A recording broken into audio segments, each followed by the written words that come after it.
This video was produced by the UCD Maths Support Centre in conjunction with the UCD Access Centre.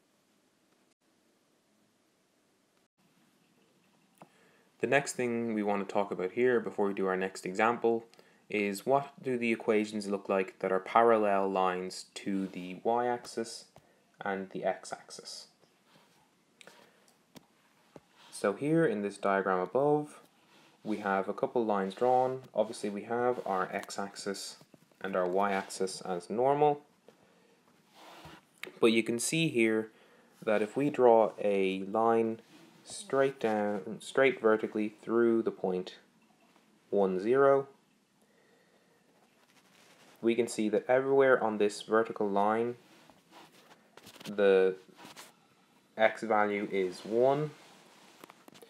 So the line x equals 1 is a parallel line to the y-axis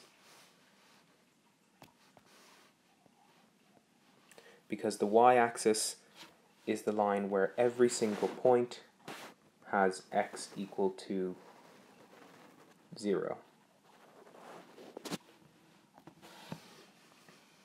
Then, obviously another example of that could be if we have x equals minus 4. That's again just a vertical line through minus 4 on the x-axis. Next, if we look at the equation of the x-axis, we'll find that that's just y equals 0.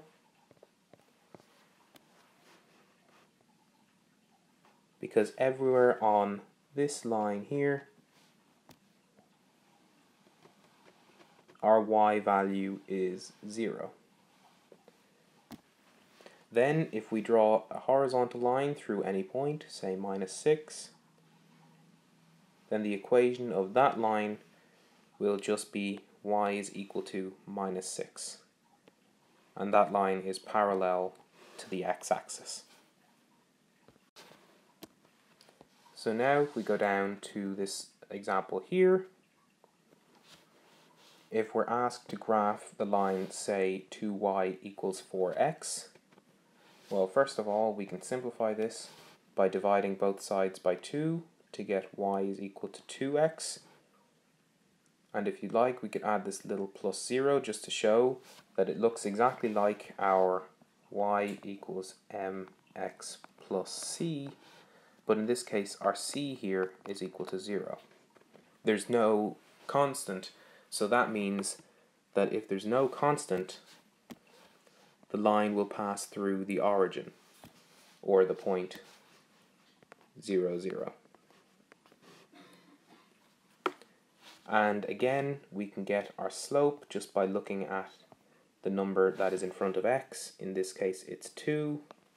So our slope is 2, which again is our rise over our run. You can write 2 as being 2 divided by 1, because anything divided by 1 is just the same number. So our run in this case is going to be 1. So if we start from the point 0, 0 here, and go across 1, and then our rise is 2, we get a second point here at the point 1, 2, and then once we have our 2 points, again, we can draw a straight line through those 2 points as before.